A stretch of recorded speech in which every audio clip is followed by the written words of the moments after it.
Bem-vindos ao 45 Graus. Neste episódio estou à conversa com Carlos Quevedo, ou numa pronúncia mais adequada, Carlos Quevedo, visto que o convidado é um jornalista argentino a viver em Portugal há 40 anos. Carlos Quevedo é autor do programa E Deus Criou o Mundo na Antena 1, promove o diálogo interreligioso e que recentemente deu origem a um livro que foi precisamente o mote para a nossa conversa. No livro, o jornalista aborda as diferenças e semelhanças entre as três chamadas religiões abraâmicas, judaísmo, cristianismo e islão. Anteriormente, Carlos Quevedo esteve ligado a alguns momentos marcantes do jornalismo português. Foi, por exemplo, um dos fundadores da revista Capa, que marcou o final dos anos 90. Nesta conversa falámos da história, fé e práticas dos três credos, mas também do papel da religião, quer historicamente, quer ainda hoje em dia. Aliás, num mundo hoje essencialmente laico, e por bons motivos, em que a religião passou praticamente a cingir-se à esfera da vida privada, pode perguntar-se que interesse tem em compreender este tema. A verdade é que não é possível compreender totalmente a história da humanidade, e da civilização ocidental em particular, a vida em sociedade, as várias culturas humanas, ou mesmo os dilemas do que é ser humano, sem olhar para a resposta que as várias religiões tentaram dar.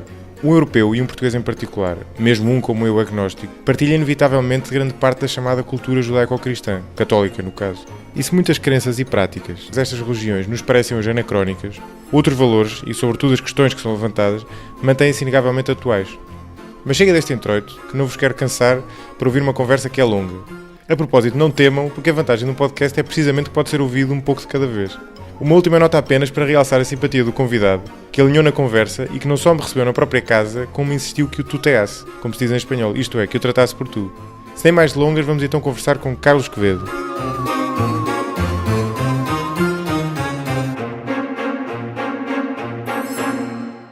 Carlos, bem-vindo. Obrigado por ter aceitado o convite. Obrigado, eu. Eu estava a vir para cá. Estava a pensar na nossa conversa e ocorreu-me, antes de começarmos a falar daquilo que nos traz aqui, não é? Que é o seu livro, ocorreu-me falar, era perder uma oportunidade, que a pessoa não tem todos os dias, de falar com um argentino que está radicado em Portugal sobre esse facto. O que eu acho interessante, eu acho sempre interessante, e já em episódios anteriores tenho falado disso, acho sempre interessante as questões culturais, ou seja, das culturas diferentes entre diferentes países, por exemplo. E no caso, quer dizer, a Argentina e Portugal têm algumas parecenças, são ambos países latinos, são ambos países católicos, e portanto, e em que mesmo quem não é católico, e isto já vamos falar sobre isso, mas mesmo quem não é católico tem obviamente essa matriz, não é? Em Portugal a pessoa pode ser ateia, mas tem essa matriz católica, mas por outro lado há diferenças, não é? A Argentina é um país muito mais recente do que Portugal, é um país com uma história muito diferente, e depois tem outras questões interessantes. Por exemplo, há um aspecto que eu acho que é pouco conhecido, que é que a Argentina, no início do século XX, era um bocado a coqueluche da economia mundial. Sim, sim. Que tem muita piada, era chamado o celeiro do mundo, salvo erro. E era quase como... O nível era um bocadinho diferente, mas é quase como a China é hoje, ou como o Japão era nos anos 80. Era o país, a grande economia emergente, depois teve uma série de problemas, de altos e baixos até aqui, mas... Tudo isto, quer dizer, por uma razão ou por outra, parece-me pouco provável que não tenha havido, quando vieste para Portugal, um choque cultural com a cultura de cá. Sí y no. Para allá, en Argentina, que era antes el virreinato do Río de la Plata, sí, hasta 1810, era un sitio esquecido por la coroa española porque no había oro, ¿no? Descubrieron que el oro estaba en Perú, o los minerales en Bolivia, y entonces hubo del século XVII, fue abandonado más o menos o virreinato. Y entonces muchos portugueses, o una inmigración portuguesa que era ya bastante fluida para o Brasil, después fue ocupando también Uruguay y Argentina. Y se puede decir que cuando Argentina, en la independencia, en el siglo XIX, 1810, ya había una miscigenación con portugueses. Muchas palabras criollas argentinas, o sea, argentinismos, muchos argentinismos vienen de palabras portuguesas. O sea que hay un gran club, o había un gran club, que era el Club Lusitano, en Argentina, que es una cosa monstruosa, enorme, al borde del río. Bueno, la cuestión es que no me es aleyo, nunca me fue aleyo la existencia de Portugal. Y en literatura también, ya en mi adolescencia ya sabía de la existencia de Pessoa, de esa de Queiroz y Camões, las tres figuras, digamos, que había comprado la cultura argentina, ¿no? Es decir, que para mí Portugal existía. já antes. Ahora, eu não imaginava, nunca imaginei que minha vida se iba a passar em Argentina. Eu cheguei aqui com 26 anos, agora já passei os 60 e estou aqui. ¿No? Y meus grandes amigos son portugueses, mi vida es en Portugal, y acho que no hubo una adaptación a Portugal, más hubo, digamos, un acompañamiento del crecimiento de Portugal, ¿no? Cuando yo llegué en el 78, Lisboa era completamente diferente, pues, Portugal era completamente diferente. Una resaca Uno podía revolución, estacionar en Uciado, enfrente de la Brasileira sin problemas, no había carros, no había estos problemas de tránsito. Muito diferente do atual. Bom, avancemos para o tema da religião, que está relacionado com o seu livro. É um livro muito interessante porque faz a comparação entre as três chamadas religiões abraâmicas, porque tem Abraão como patriarca comum, né? E esse é um tema, eu acho que o tema da religião era um tema que eu já queria trazer ao podcast há algum tempo, porque eu acho um tema muito, muito relevante e muito interessante, mesmo para um agnóstico, porque é essencial para perceber uma série de coisas. Pelo menos por três coisas. Em primeiro lugar, estas religiões abraâmicas refletem, são consequência do percurso que a civilização foi fazendo, desde a Mesopotâmia até aquela data, não é? até aquele período. E também ajudam a explicar muito do que veio a ocorrer a seguir. Ou seja, ajudam obviamente a explicar muito da história do mundo ocidental, que muitas vezes se fez tendo como pano de fundo a religião, e até quando ela começou a perder protagonismo, não é? Até quando Nietzsche ditou que Deus tinha morrido, não é? Mesmo isso teve as suas consequências com o extremismo que existiu durante o século XX. Isso em primeiro lugar.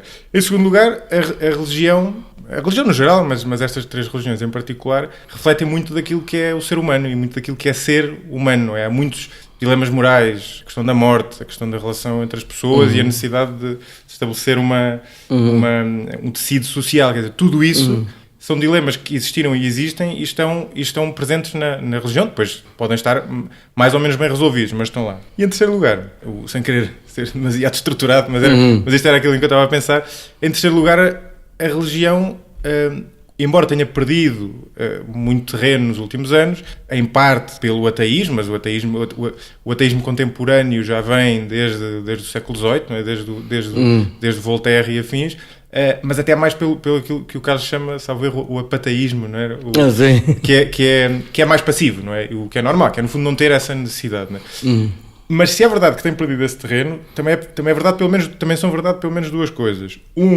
Que não deixa de existir, ou seja, não deixam de existir crentes de livre vontade, não é? Não só por fenómenos familiares. E, por outro lado, a um nível mais micro, se é verdade que a religião tem vindo a perder aderentes, digamos assim, também é verdade que se começa a ver em algumas bolsas um ressurgir de interesse de algumas pessoas pela religião, o que mostra que há alguma vitalidade ali, independentemente de se analisar cada religião em particular ou independentemente da pessoa sentir necessidade disso, mas mostra que há lá qualquer coisa. Ou seja, pelo menos estas três razões, para mim, são suficientes para ser um tema interessante. E o caso no livro compara as três religiões, no fundo fazendo aqui um elencar rápido daquilo que é tratado no livro.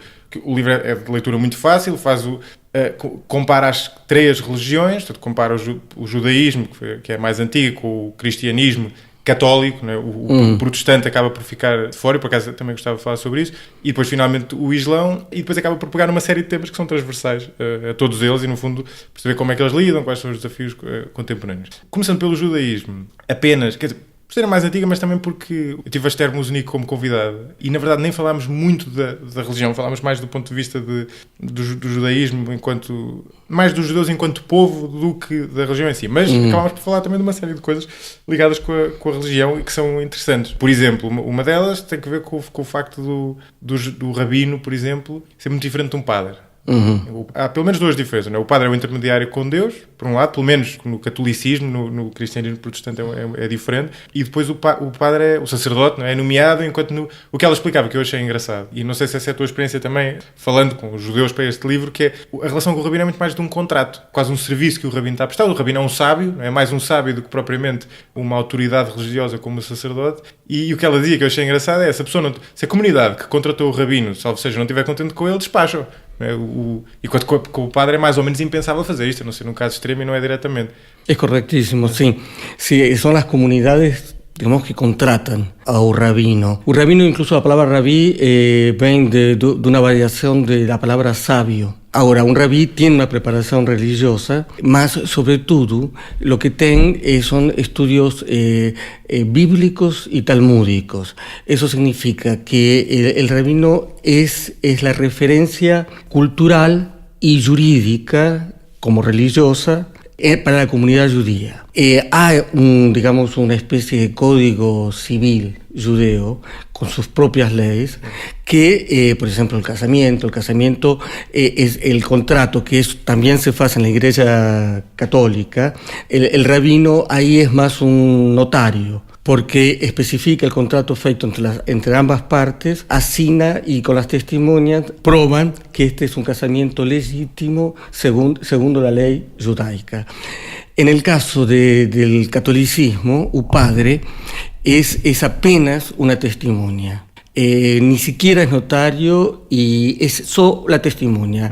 El casamiento es el único sacramento que es independiente del padre. Dos personas católicas juran ante Dios que van a vivir la vida juntos, para bien, para mal, toda esa fórmula, y están casados. En el judaísmo, para que ese casamiento religioso sea legítimamente religioso, legítimamente judaico, tiene que ser delante de un rabino. Y el rabino, en ese contrato se puede prever muchas cosas. La cuestión de las tarifas, la cuestión del dinero, la cuestión de cuánto dinero se va a dar a la mujer durante el casamiento, en caso de muerte, todo se puede, se puede escribir en ese contrato. ¿Ainda hoy en día?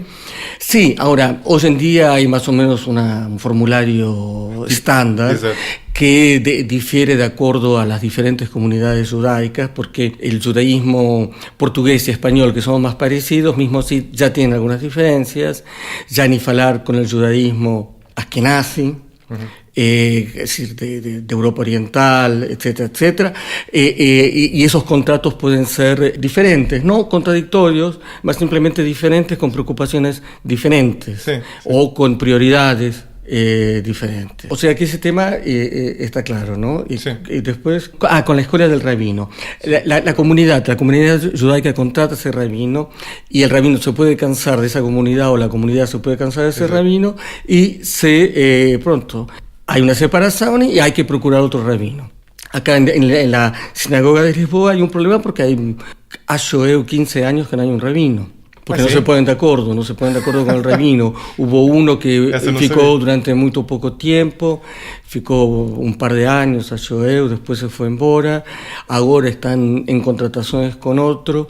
Mas sí, es una escolia de la comunidad. La cuestión aquí en Lisboa es que la comunidad judaica no es tan, digamos, unida o militante como otras comunidades judaicas. Es más complicado aquí. Los judíos, por ser de acuerdo, es muy difícil entre ellos. Cuando ainda por cima se ven poco, tienen menos contactos entre ellos, então aí a coisa é muito mais difícil. Eu achei piada porque a Esther Mosenico contou umas anedotas judaicas com piada, e há uma também no seu livro com piada que eu não conhecia, que era qualquer coisa deste género. Dois rabinos estavam a discutir, a tentar interpretar uma passagem da Torá, e a certa altura há uma intervenção divina. Deus intervém e diz algo do género: estão ambos errados. Y ellos dicen: cálate que no sabes nada de eso. Bueno, eso es la piedad por el saber talmúdico, ¿no? Después de la queda del segundo templo, los fariseos, digamos, hacen institución rabínica, ¿sí? El estudio rabínico, las reglas de cómo se llega, cómo se puede considerar una persona sabia.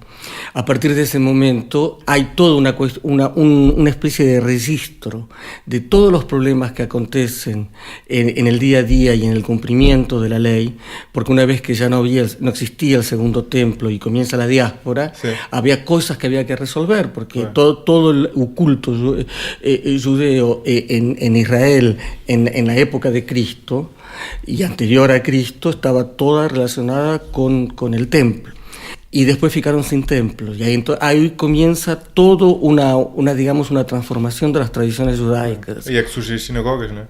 Claro, y las sinagogas al principio en la casa de una de las personas, exacto, después en un sitio que alugaban, y después poco a poco se torno a la sinagoga como templo, y que no es un templo en el sentido que era el templo de Jerusalén. Sí. O sea que en las sinagogas, desde el século III, século IV después de Cristo, son sitios de reunión para rezar y para hacer algunas ceremonias, mas no hacen ni la 10ª parte de las ceremonias que eran feitas en el templo, porque no era solo en el templo que estaba regulamentada, sacrificios de animales, festas, rituais que só se podían fazer no templo. Isso é engraçado, porque outra das coisas que a Esther falava era de que uma sinagoga... Eu nunca entrei numa sinagoga, tenho isso prometido a mim mesmo desde a conversa que nós tivemos. Eu aconselho ir a conhecer, é tan...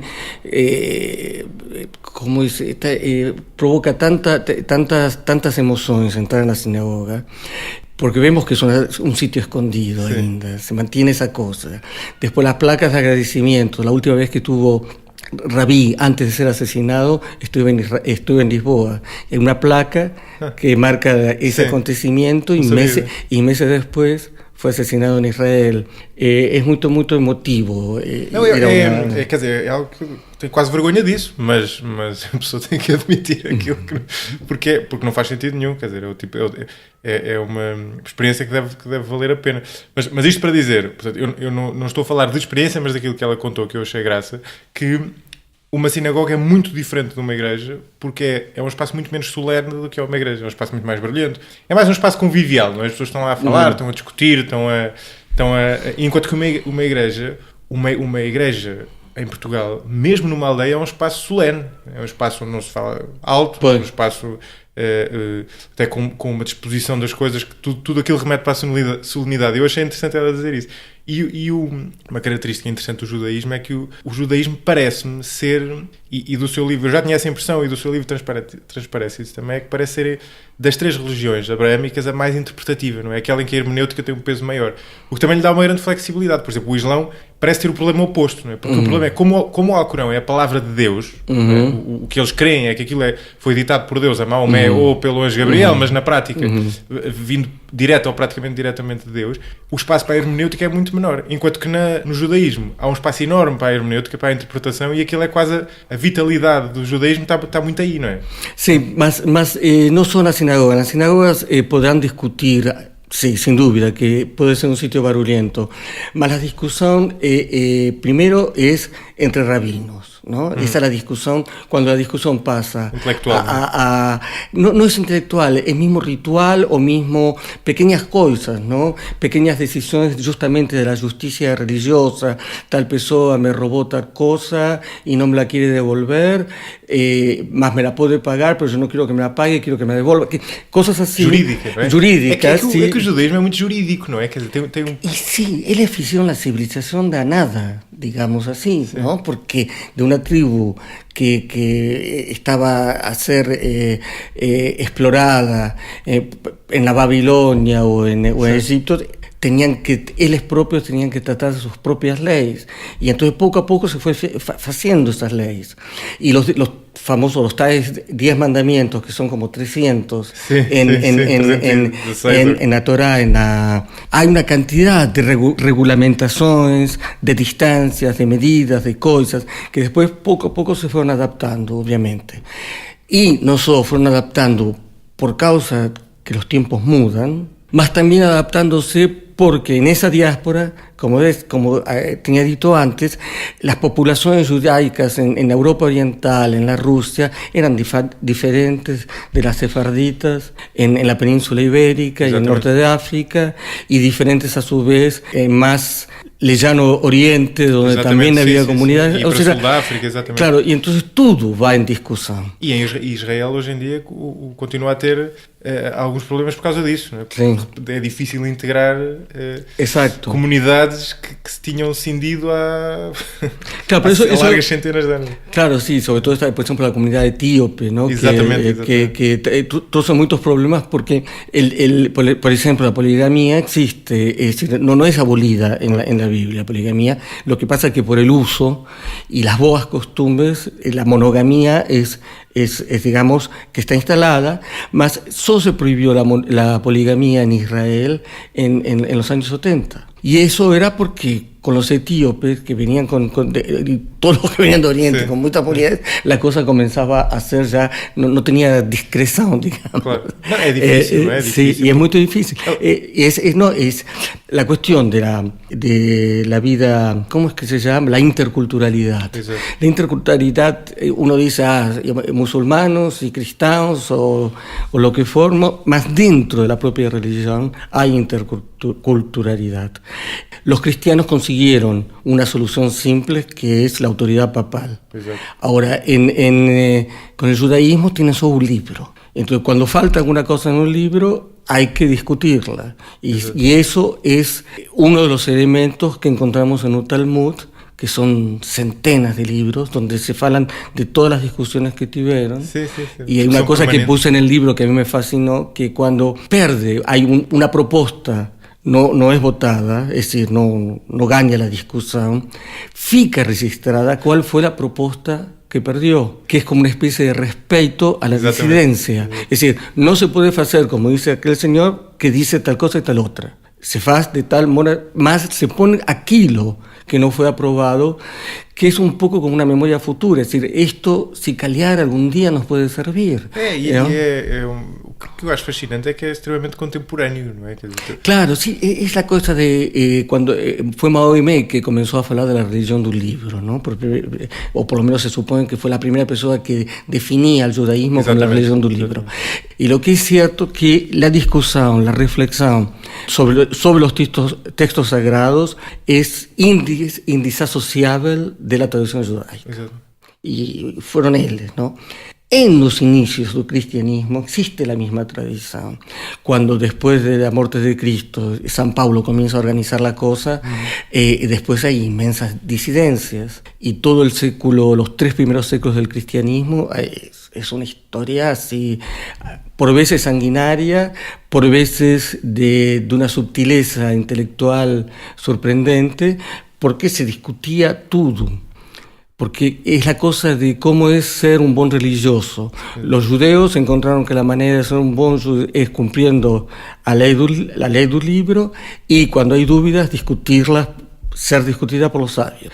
En los primordios del cristianismo, la autoridad papal no era tal, no existía tanta autoridad papal, y se discutía cosas como si la Virgen María, siendo humana, podía ser madre de Dios. Exacto. Y eso troce cismas. Era un problema, porque un ser humano no puede ser. Entonces, no puede ser las dos cosas al mismo tiempo, ¿no? Claro.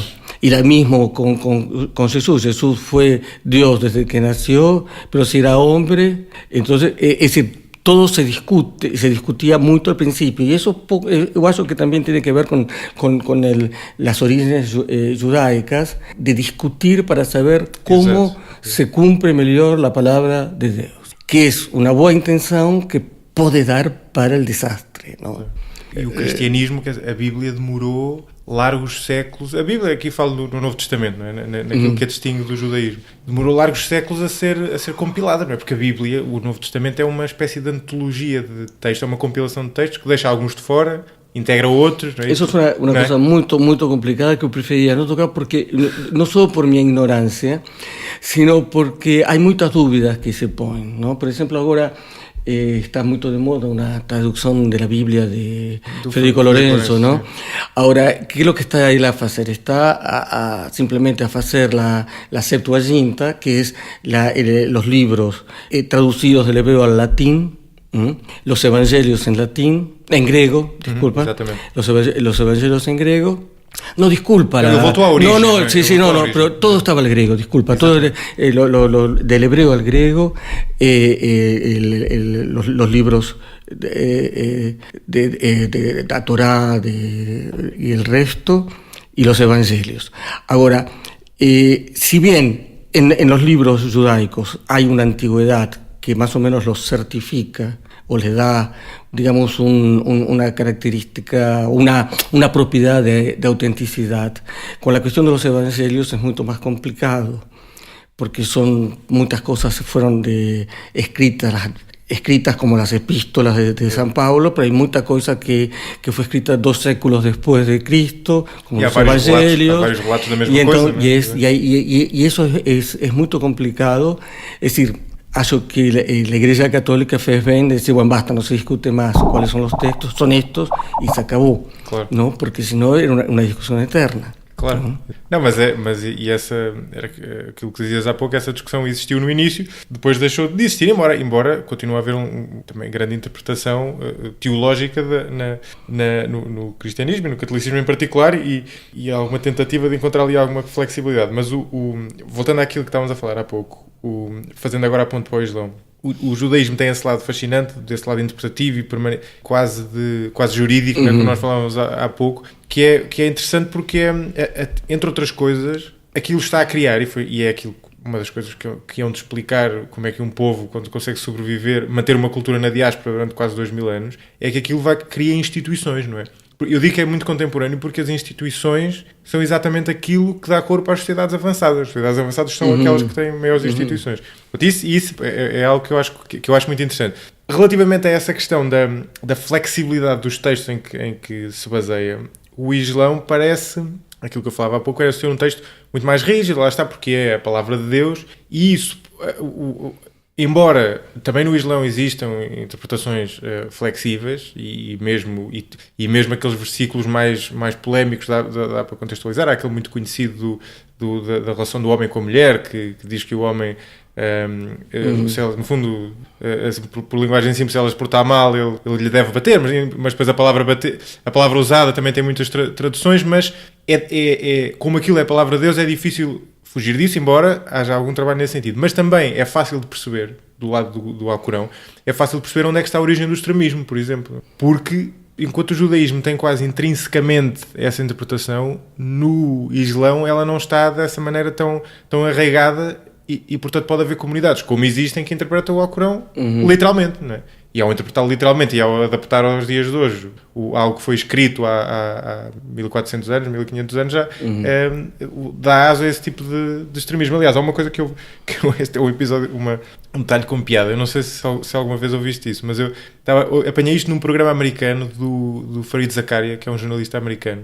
E ele tem um programa que se chama-se GPS, Global Public Square, acho que é o nome do programa. E o programa americano é sobre assuntos internacionais, sempre na perspectiva americana. E ele tinha lá uma pessoa que se chama Irshad Manji, não sei como é que se escreve, mas que é uma escritora, ela é uma escritora canadiana, reformista, mas muçulmana. E ela falava de uma coisa com muita piada, que é aquele mito que a pessoa já ouviu em todo lado dos jihadistas, de que o desejo deles é ao se oferecerem pela religião, o anseio é que, chegando ao céu, depois vão ter 70 virgens, ou que era uma coisa desse género.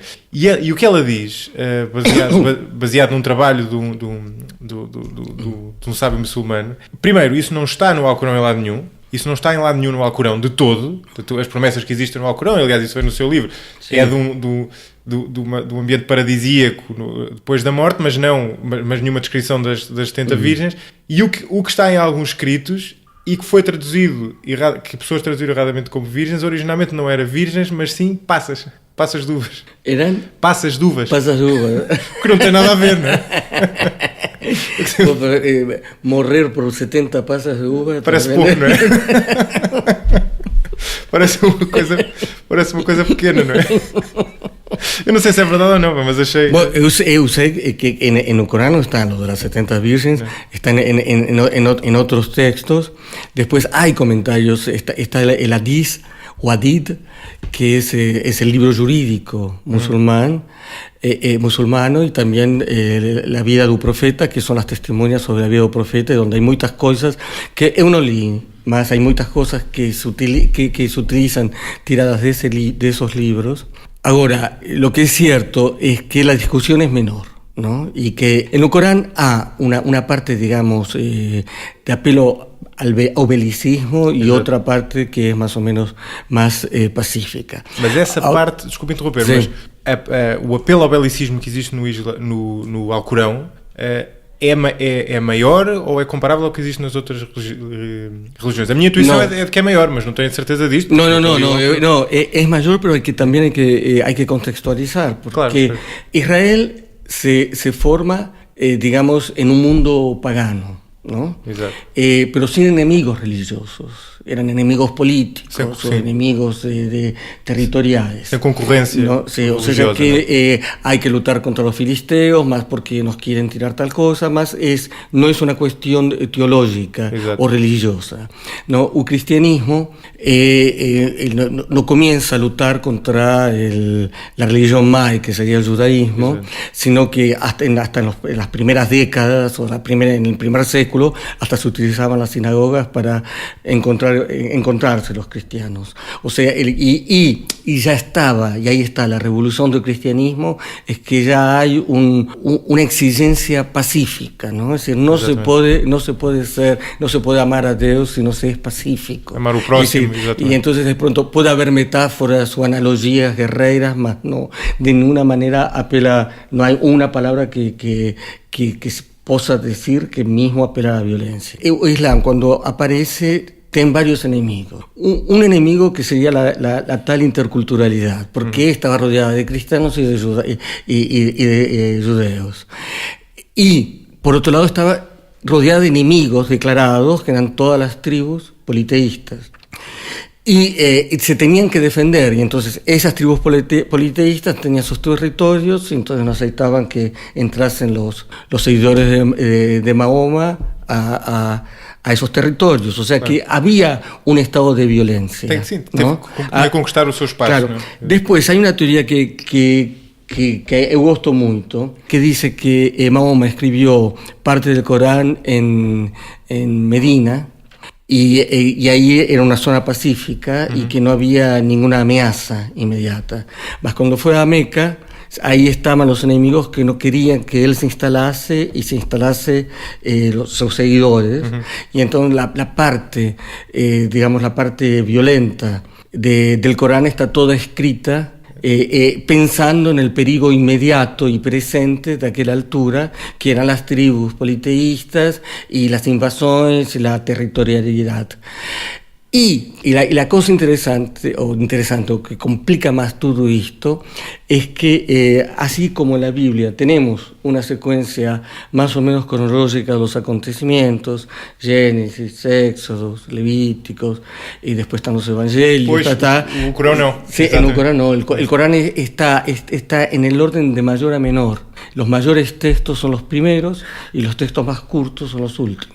O sea que no tenemos esa cronología, entonces no podemos con ningún tipo de referencia hacer una cronología de la secuencia, sobre todo, de la secuencia en que esos textos fueron escritos. Por ahí los últimos fueron los primeros. Sí, no se sabe, exacto. Claro, exacto. Es decir, no se sabe. Supongo yo que debe haber estudiosos pero que isso já é impenetrável. Sim, mas é sempre probabilístico, não é? A pessoa não tem a certeza. O que dificulta isto tudo é que enquanto as outras duas religiões não acreditam que nos seus livros sagrados está escrita diretamente a palavra de Deus, o Islão acredita que sim, não é? E a partir do momento, esta contextualização que estavas a dar, para mim faz todo o sentido. Mas se eu fosse muçulmano, seria difícil, se eu fosse um muçulmano ortodoxo, seria difícil ser persuadido disso, porque para mim aquele é o livro sagrado que tem a palavra de Deus, não é? Claro. E se ele de ortodoxo passar a ultra-ortodoxo, vai tomar à letra tudo o que lá está, não é? Esse é o grande problema, não é? Claro. Porque o que eu acho nisto este é um tema sempre, o tema não tanto em Portugal, porque por causa da nossa homogeneidade étnica, mas por exemplo nos Estados Unidos é um problema grande, não é? É muito difícil discutir este tema porque há duas perspectivas opostas, não é? É a perspectiva trumpiana, não é? Que é a perspectiva de que aqueles tipos são todos uns terroristas porque são muçulmanos, e depois há outra perspectiva que é a perspectiva politicamente correta de dizer, não, ser muçulmano não tem nada a ver com isso. E para mim há algo no meio que tem uma razão de ser, que há claramente o facto do livro ser ditado por Deus e de ter este contexto leva a que um ultra-ortodoxo o possa interpretar literalmente, e ao interpretar literalmente... No, eso yo responsabilizo mucho a los propios musulmanos de no de no ser más insistente con las nuevas en la educación islámica sobre la importancia, o mejor dicho, el relativismo que existe en las afirmaciones violentas. Más, esto ya no es, si uno se pone a pensar, los primeros movimientos musulmanos muy fuertes que hubo en Estados Unidos, con, ¿cómo se llamaba? Anteriores a Black Panthers. Malcolm X. Exacto. Ya ellos tenían una actitud, y el seguidor, y después de Malcolm X, hubo otro tipo que era incluso un bocadillo más extremista que Malcolm, que no me lembro el nombre, Elía o no sé cuánto.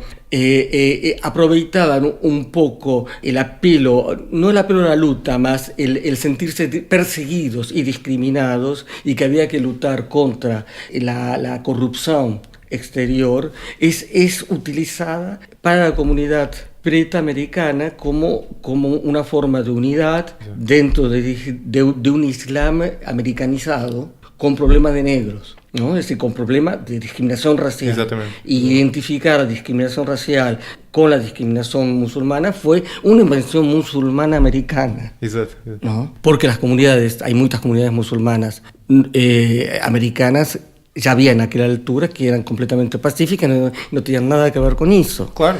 Es por eso que yo acho que es la comunidad islámica que más debería discutir cualquier interpretación que tenga que ver con la violencia o con una autodiscriminación con respecto o diabolización de los vecinos, claro. ¿No? Los vecinos que acreditan en el crucificado o que son judeos son enemigos de nuestro pueblo, y claro. eso fue en algún momento conjunturalmente y por cuestiones políticas o por cuestiones de fanatismo, pero eso ya, por amor de Dios, ¿no?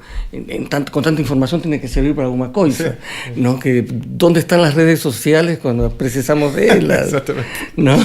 E a religião nos Estados Unidos, o movimento dos direitos civis, alicerçou-se muito na religião. Martin Luther King, por exemplo, era um pastor protestante. Claro, protestante, pero él era pacifista. Era pacifista mas também havia não pacifistas cristãos. Claro.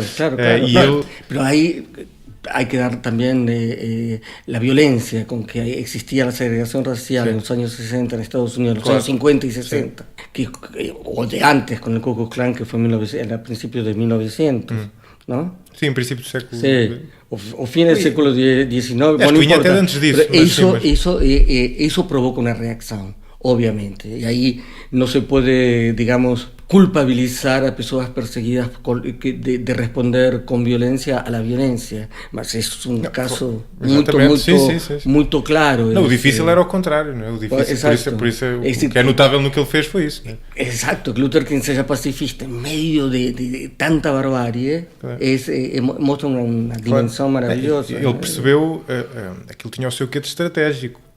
Era difícil, mas não era errado mesmo do ponto de vista estratégico, não é? Porque ele sabia que para ter a opinião pública que era branca, que era fundamental, ser sensibilizado do lado dele, tinha que ser pacifista, mas não era nada fácil e não foi nada fácil. Mas esse é outro tema fascinante. Voltando aqui àquilo que falámos há pouco, das três religiões, há uma que ainda não falámos, curiosamente, ainda não falámos em tanto detalhe, que é o cristianismo e o catolicismo em particular. Não é? Como eu tinha dito há pouco, o livro, também por estar escrito em Portugal, toma deliberadamente a matriz do cristianismo católico, entre as outras, o que eu até percebo, porque o protestantismo depois também é tão heterogéneo que seria difícil por aí, embora seja interessante. E uma das diferenças, há várias diferenças entre o livro, no fundo dedica-se muito a isso, a explorar as semelhanças e diferenças entre os três credos, e há uma diferença do catolicismo, do cristianismo, é ser de longe aquele que é menos prescritivo em termos de hábitos, por exemplo, de alimentação e desse tipo de restrições, o que é engraçado. Eu não sei se tens alguma intuição em relação à explicação que está por trás disso, porque há muitas explicações. A explicação mais lógica para as proibições, tanto no Islão como no judaísmo, tem que ver com quase uma questão de saúde pública, não é? Que estar associada a... Sí, pero eso lo niegan. Es decir, digamos, la ortodoxia judía niega que haya una relación entre salud pública o utilitarismo, digamos, en la dieta judía. Ellos dicen que no tiene nada a ver con kosher. eso. No, dicen que no tiene, la cosa kosher o kosher tiene que ver simplemente con disciplina y limitación. Y de ninguna manera asocian eso a salud pública. Es decir, farás con cualquier rabino, cualquier judío, no comen porco porque tienen miedo de la tenia, ¿no? Sí, exactamente. No es eso. Es porque se prohíbe una cosa que es sabrosa, que está ahí perto y no se debe comer. Y eso está en el Levítico, eso veo. De no comer carne de porco, y no hay ningún tipo de relación con la salud pública. Sí, eso, originalmente te estoy a hablar de 4.000 años atrás, ¿no? Sí. Más de 4.000 años atrás, estamos en el año 2000, 5.000 años atrás. Sí, a 5.000 años atrás era así. Que era porque hubo alguien que ficó doente comiendo una ostra o comiendo un cangrejo o un porco y ahí se decidió prohibir. Ninguém sabe, claro, ninguém sabe. No me sorprendería que una cosa pudiese trazar la otra, mas de una manera ortodoxa, religiosa, clara, no tiene nada que ver. Esto es así porque está escrito. E se está escrito, nós cumprimos. E não é por nosso bem, é por nossa disciplina e por nossa pureza. Aquilo que o meu ceticismo em relação a essa explicação, mas se calhar é ignorante, é que a disciplina na religião normalmente está na limitação e não na proibição. Ou seja, a proibição é para aquilo que é considerado capital, não é? E, portanto, errado absolutamente. No, pero acá es lo mismo. Acá está prohibido. Es un verdadero judeo no puede comer eso. E é mais que uma limitação, é mesmo é uma proibição. É uma proibição. Eu digo, uma das funções da religião é disciplinadora, não é? Sim. E o catolicismo, sim, hoje em dia já está muito difuso, mas há uma série de práticas, como jejuar, não comer carne na sexta-feira, quer dizer, uma série de práticas, mas que são limitativas, não são proibitivas, que é no fundo para a pessoa se conseguir disciplinar e para valorizar, em certo sentido, não é? Quando nos dias em que pode fazê-lo. A proibição intuitivamente parecer-me a ter outra razão de ser, não é? Porque é proibir de todo, não é? Porque um tipo que nunca come carne de porco também não vai saber que a carne de porco é boa, não é? Claro. Não é? Sim. É como a moral sexual da igreja, por exemplo, não é? Toda ela parte do pressuposto de que a pessoa sabe o que está a perder, não é? Se a pessoa não souber o que está a perder, não adianta, não é? Pois, mas aí há duas coisas. Uma, por exemplo, en el caso del cristianismo, ¿por qué se puede comer todo? Eso para mí no es porque Dios dice coman todo. Eso fue una decisión feita por los cristianos que tiene que ver con su desprendimiento de la tradición judaica. Es decir, los primeros cristianos eran judeos, ¿no? Entonces, a partir de ser cristiano había que romper con los lazos anteriores, ¿no? Con el judaísmo. Uno de esos lazos era terminar con la circuncisión. Un cristiano no precisa ser circuncidado, y que era una cosa propia del judaísmo. Después, las comidas. Se preguntaban qué podemos comer. Y San Pablo dice, no somos cristianos, podemos comer todo. Y pronto, y después fala de la moderación, después fala de los excesos, que un verdadero cristiano no comete excesos en nada, ¿no? Pronto, y como de resto das outras duas religiões. Como nas outras duas religiões, não é? A moderação e o comedimento fazem parte das três, ou não? No. La moderación es defendida por las tres religiones. Lo que pasa es que tanto en el Islam como en el judaísmo están mismo escritas en los libros sagrados. Exacto. En los evangelios no tenemos ninguna esas limitaciones. Esas limitaciones o esas dietas o esas resoluciones fueron dadas en los primordios del cristianismo, ya independientemente de los libros sagrados. Ya son digamos, el gran organizador a partir de San Pablo y después los papas que comienzan a consagrar qué es lo que fica de esa tradición iniciada con el cristianismo. Y eso que fue el Papa Gregorio en el siglo VI o VII u VIII, Papa Gregorio, que hace la limpieza de lo que es y lo que no es. para que não houvesse mais dúvidas. Exato. A questão da circuncisão, por exemplo, é outra. Não sei qual é o consenso entre os rabinos em relação a isso, mas é um... excluindo para o propósito do debate intelectual que não vem diretamente de Deus, mas excluindo essa via prescritiva direta e, portanto, indo para explicações como a questão da saúde pública, não sei, essa é uma explicação, mas não há grande consenso em relação a isso, não é? Porque é um hábito um bocado bizarro e que lá está, depois não passou para o cristianismo, não é uma coisa com piada. No, pero en el Islam se conservó, después hubo algunos sectores islámicos que no se circuncidan, otros que sí, algunos... bueno, es un tema que en Islam en una época era un poco circuncisos. Y después dejaron de hacer. Después dejó de ser obligatorio. Unas comunidades sí, otras comunidades sí. No. Ahora, la cosa de la circuncisión comienza con Abraham y que es de esa manera se cela un pacto con Dios. ¿Por qué? ¿De dónde viene esa idea extraña? No tengo la menor idea. Y acho que ninguém sabe por qué la circuncisión se tornó en la prueba que era una persona del pueblo escolhido. Es bizarro. Es decir, que si yo, tatuaje no existía, los tatuajes sí existían a aquella altura. Podía decir, bueno, ahora todos se tienen que tatuar. No sé. Claro, claro. Não, uma das explicações é essa da saúde pública. Outra das explicações é ser quase um ritual de iniciação, como existe muito os antropólogos estudam isso, e há muitas tribos. Sí, claro, pero ¿quién fue el primer primate que se le ocurrió hacer la circuncisión? É que é bizarro, não é? Es decir, en fin, son misterios. Eso no tengo la pretensión de encontrar una explicación. No, y ninguém sabe. Más que funciona, ¿no? Es una cosa en sí mismo diferenciadora. Sí. Es decir, diferenciadora acá en Europa, porque en Estados Unidos, en una época, todo el mundo es circunciso, ¿no? Mismo los cristianos. Ah, exatamente. Exatamente. Así que, bueno, pero en aquella altura era mismo una identificação clara. É engraçado. Mas o cristianismo, quando surge, tem, e isso é outro aspecto interessante e que às vezes hoje em dia eu acho que nem sempre as pessoas se lembram disto, mas é inegável que quando o cristianismo surgiu foi revolucionário em larga medida.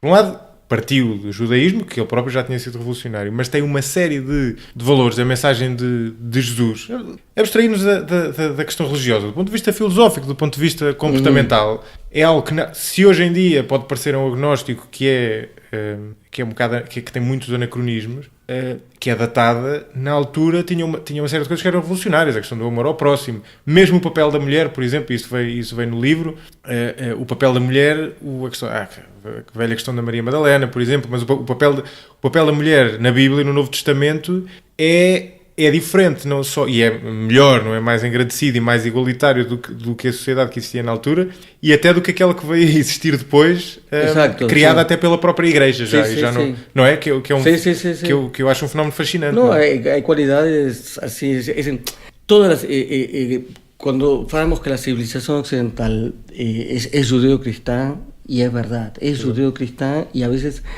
eu acho increíble cómo la amnesia de mucha gente que querer tirar los símbolos, no se puede hacer esto, no se puede mencionar santos, cuando toda la civilización fue construida de una manera, vamos a ver si esto consigo decirlo claramente.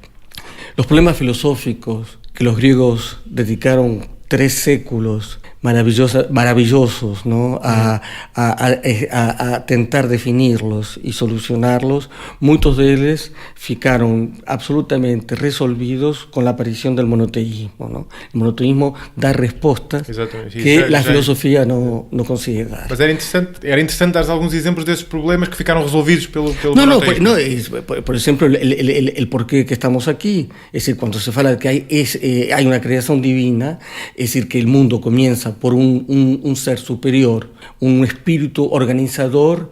Después vemos si es un Dios pessoal, un Dios así con las características propias de la práctica religiosa. Sí. Más en términos filosóficos estamos dando un principio en un ser superior, un principio del mundo y un fin, que es voltar a ese ser superior que nos creó en un día final donde, atención, final, no porque se termina un mundo, sino porque muda un mundo, ¿no? En el caso, sobre todo en el caso del judaísmo, él explica muy bien que es un nuevo avenir, no es una vida sobrenatural. El cristianismo es más espiritual ahí, y más espiritual no, digamos, es más abstracto y fala simplemente una espiritualidad que participa del ser de Deus, não? Uma coisa assim. O judaísmo é como se, no fundo, a ideia daquilo, pelo que eu percebi do livro, a pessoa, um judeu quando morre é como se ficasse guardado no armário, salvo seja, para depois sair no dia do juízo final, voltar en la segunda vinda de Cristo y hay otra condición más, la llegada del Mesías y otras condiciones, pronto, y después hay una nueva vida, un nuevo avenir. No se fala de que... Y después ellos hacen la distinción de que pueden ser las almas con los cuerpos también. La historia de la resurrección de los cuerpos no es una invención cristiana, sino es una cosa judía también, que los cristianos continúan. Lo que hace sentido, ¿no? De alguna manera. Pero eso son una de las respuestas que consigue la religión, que la filosofía nos da. Y la otra cosa es que la preocupación de cómo hacer una vida boa, filosófica, ¿no? La cosa de cómo ser correcto, cómo ser un hombre de bien. Eso que en filosofía es importante, que Aristóteles pone las virtudes, que son virtudes así, de héroes, ¿no? Prácticamente. El cristianismo y el judaísmo, el cristianismo más que el judaísmo, torna la cosa mucho más simple, con la humildad, la bondad, la caridad y la preocupación del otro. El judaísmo es más complexa, tiene muchas cosas en común, es más complexa. En el judaísmo no hay caridad, sino que hay partilha, é outra coisa. Sim. Não? Mas esse já agora, fazendo aí um parênteses, já voltamos a isso, mas a questão da caridade no judaísmo é outro ponto que eu achei muita piada, porque a caridade, por exemplo, em Portugal nós vemos isso muitas vezes no debate, que a esquerda, por exemplo, critica muitas vezes a caridade do ponto de vista do católico, e a meu ver critica em parte justamente porque a caridade... É evidente que a caridade tem um lado positivo, negar isto parece uma imbecilidade pura, mas a caridade também, historicamente, cria uma relação, não é? E o que eu achei muito interessante no judaísmo, havia aqueles níveis do Maimónides, um filósofo judeu, que ele estabelecia vários níveis de caridade. Sim. E o que ali estava implícito... Tem outro nome. Eles têm outra palavra, mas que é traduzida como... Tzedakah. Sim. Tzedakah, não é? Exactamente. Que es una... que no es la caridad en el sentido católico de dar, sino... Es una partilha, ¿no? Es una partilha o una dívida que se cumple. Porque tengo una dívida con esa persona que es pobre, ¿no? Porque yo puedo darle. Claro, eu tive... E isso, há dois elementos aí, há vários elementos muito interessantes. Um deles é a questão de o judaísmo ver bem, e isso é, por exemplo, é algo que é comum com o protestantismo. Eu lembro de me aperceber disso quando estava a falar com o Esther Musonico sobre isto, que é ver com bons olhos o enriquecimento. Por exemplo, o catolicismo tem uma má relação com o enriquecimento, o judaísmo não. Ou seja, a pessoa faz bem em enriquecer, em ganhar dinheiro. Sim. Mas depois o outro lado disso, que é interessante e que é diferente da caridade, é que a pessoa deve ganhar dinheiro para o distribuir. E depois nesses níveis, nessa ascensão de pureza do Maimónides, o que é interessante disso é que a preocupação dele, que eu acho ultra contemporânea, não sei, é universal, nem sequer é contemporâneo, é que a pessoa mais pura é aquela que dá, preservando a dignidade daquele que recebe. Exato. E o máximo é o penúltimo nível, salvo erro, é aquele que dá sem outra pessoa saber quem deu e sem saber a quem deu. Sim. E o último nível dá antes do outro precisar, que não é? Que é uma espécie de supra-sumo do... Sim. Agora, tenho em defensa do cristianismo, tenho que dizer que a caridade é uma palavra que está... Tiene más prensa ahora porque acho eu que, sobre todo la izquierda, que fala de que eso es caridad, ¿no? El Estado tiene que cumplir su obligación y no dar caridad, etc. Bueno, ese tipo de discurso que acho absolutamente ridículo, porque si vamos a la historia europea, el germen de la seguridad social, de la asistencia gratuita, todo comienza en los conventos y todo comienza con el cristianismo, cuando abre los leprosarios, donde en tiempos de guerra los conventos se llenaban de feridos, cuando había doença los que ficaban eran los frades y me metían. Es decir, hay una cantidad de cosas que los cimientos de lo que es el servicio de salud gratuito y asistido comienza con las pequeñas comunidades cristianas en Europa, en tiempos de crisis y no solo. Y eso poco después fue comenzando a ser partilhado por algunos príncipes más generosos, otros que no, y después poco a poco llegamos al siglo XIX, donde se descubre que el Estado tiene obligaciones para los ciudadanos, sean ellos quien fueren, ¿no? O sea que también eso de la palabra caridad es algo horroroso que la desprecien, como el voluntarismo o el voluntariado y la caridad. Son dos cosas importantísimas dentro del cristianismo y son virtudes absolutamente independientes de ser cristiano ou não.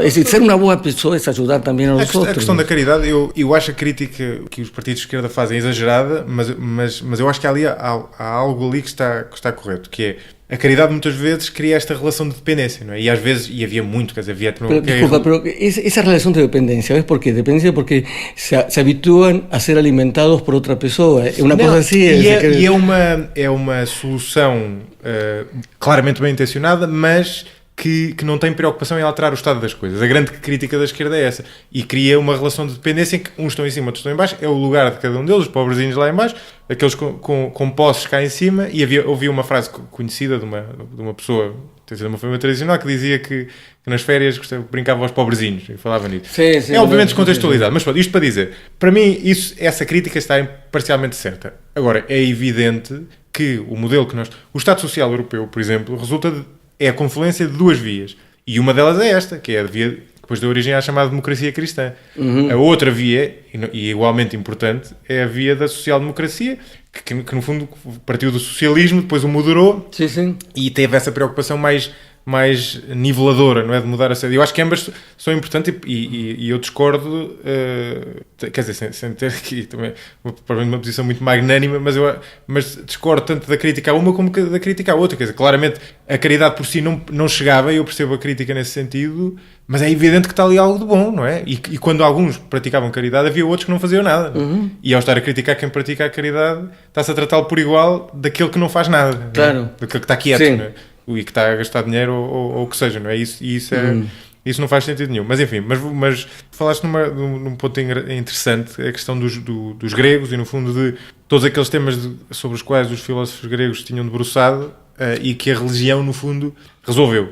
Es decir, resolvió, dio una solución. Exato, Atenção, deu uma solução. Propuso una solución, pero es una solución que funciona. Exato. Que funciona porque hay esperanza. Es decir, no digo que la respuesta a los problemas filosóficos sean dados por la religión, sino que la religión ayuda y da una propuesta, digamos, práctica, ¿no? Es decir, de pronto saber cómo hay que vivir para saber que se tiene una vida boa, ¿no? Entonces uno dice, cumple las leyes, va a misa y faz esto y faz aquilo y faz lo otro, y eso es un sueño, ¿no? Saber, tener una guía de cómo saber de ser una persona boa y cumplirlo es una gran ayuda, cosa que la filosofía no consigue dar, porque hay tantas dimensiones, desde la propia voluntad, el poder de los sentidos, la credibilidad de los sentidos, en fin, es decir...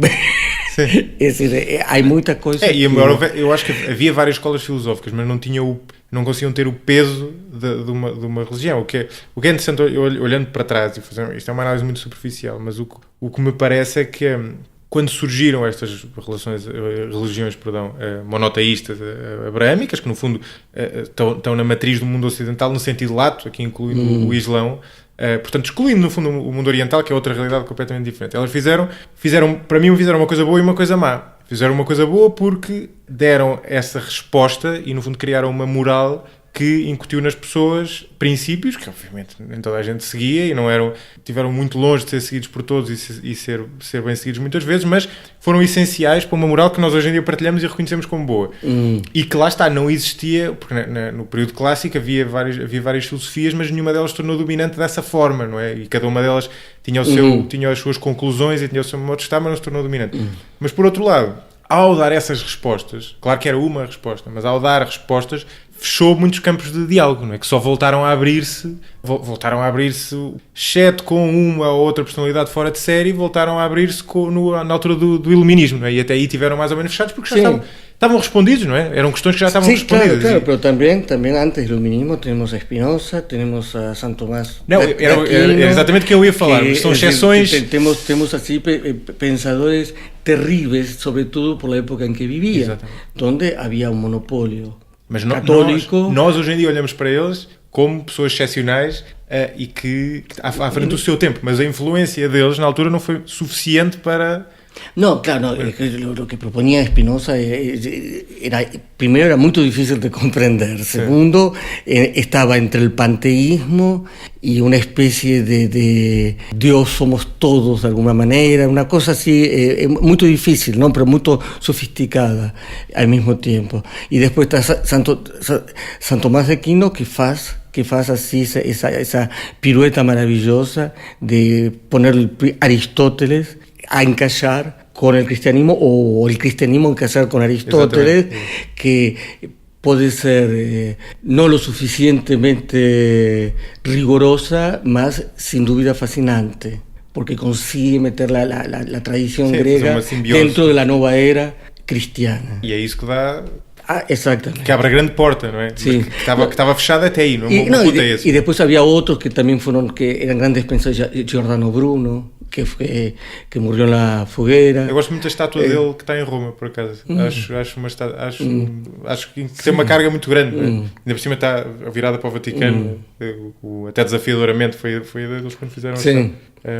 Mas estavas a dizer. No, quiero decir que sí, el iluminismo despierta a muchas personas más y pone la filosofía a tratar de asuntos con menos miedo que antes, ¿no? Es decir, ¿por qué era difícil hablar de otra cosa que no fuese? Es decir, tener un discurso fuera del catolicismo, fuera del Vaticano en aquella altura era una cosa muy perigosa, claro. Claro, era peligroso, pero eso es el problema de cuando los pensamientos hegemónicos tienen poder y pronto, y es así. Depois fecham, não é? No fundo, uma ponta era essa, é que depois fecham a conversa. Falar em fechar, e se fizéssemos aqui uma pausa? Não querendo fazer, agora parece que estou em minha casa. É mal educado isto. Excelente escolha.